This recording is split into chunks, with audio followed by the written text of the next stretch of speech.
চাকরি বাঁচাতে রেজিস্ট্রারের পা জড়িয়ে কাঁদছেন মহিলা নিরাপত্তা কর্মী। আর এই ছবি নদিয়ার কল্যাণী বিশ্ববিদ্যালয়।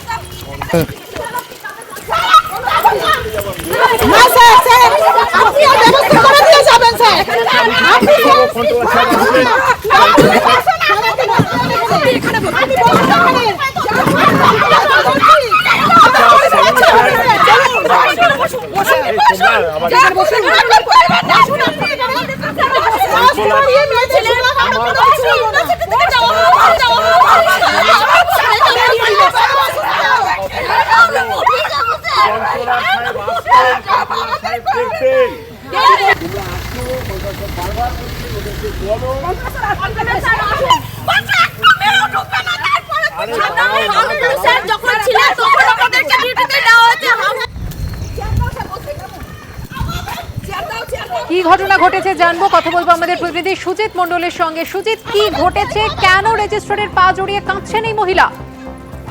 একদমই সুকন্যা, আজ কিন্তু সাত সকালে নিজেদের চাকরি বাঁচানোর তাগিদে কল্যাণী বিশ্ববিদ্যালয়ের ক্যাম্পাসে রাস্তায় রেজিস্ট্রারের পা জড়িয়ে ধরে রীতিমতো কান্নাকাটি করতে দেখা গিয়েছে মহিলা নিরাপত্তা কর্মীদেরকে। এবং মহিলা নিরাপত্তা কর্মীদের যেটা মূলত অভিযোগ, ডিউটির সংখ্যা তাদের কমিয়ে দিচ্ছে এবং নিরাপত্তা কর্মীদের যে ডিউটি সেই কিন্তু কমিয়ে দিচ্ছে ওখানে নিয়োগ যে করেছে সেই এজেন্সি। এবং তার ফলে কিন্তু তাদের চাকরি বাঁচানোর তাগিদে তারা কিন্তু আজ সকালবেলায় যখন কল্যাণী ইউনিভার্সিটির মূল গেট দিয়ে যিনি বিশ্ববিদ্যালয়ের রেজিস্ট্রার, তিনি গাড়ি নিয়ে যখন ঢোকেন সেই সময় তার গাড়িটাকে আটকায় এবং রেজিস্ট্রার গাড়ি থেকে নেমে যাওয়ার পর ক্যাম্পাসের পথ দিয়ে যখন তিনি হাঁটতে থাকেন তখন নিরাপত্তা যে মহিলা কর্মী যারা আছে তারা দৌড়ে গিয়ে তাকে পথ আটকায় এবং তাকে ধরে বিক্ষোভ দেখান এবং একই সঙ্গে তার পা জড়িয়ে ধরে রীতিমতো চাকরি বাঁচানোর তাগিদে তার পা জড়িয়ে ধরে কান্নাকাটি শুরু করে দেন। এবং এই ঘটনা ঘিরে রীতিমতো চাঞ্চল্য সৃষ্টি হয়েছে। এবং এমনকি যেটা ছবিতে কিন্তু উঠে এসেছে যে রেজিস্ট্রার তিনি যখন হেঁটে হেঁটে যাচ্ছেন তার দপ্তরের দিকে, সেই সময় কিন্তু তার রাস্তার উপরে দাঁড় করিয়ে তার পা জড়িয়ে ধরে রীতিমতো কান্নাকাটি করতে দেখা গিয়েছে সে চাকরি বাঁচানোর তাগিদে। যদিও রেজিস্ট্রার যেটা এই ঘটনা নিয়ে তিনি যেটা জানিয়েছেন যে এই বিষয়টি রাস্তায় কোনো সমাধানের বিষয় নয়, তার দপ্তরে গিয়ে কথা বললে হয়তো আগামীতে সমস্যার সমাধান করে দেওয়া সম্ভব হবে, এমনটাই কিন্তু জানিয়েছেন রেজিস্ট্রার। ধন্যবাদ সুজিত।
Controlar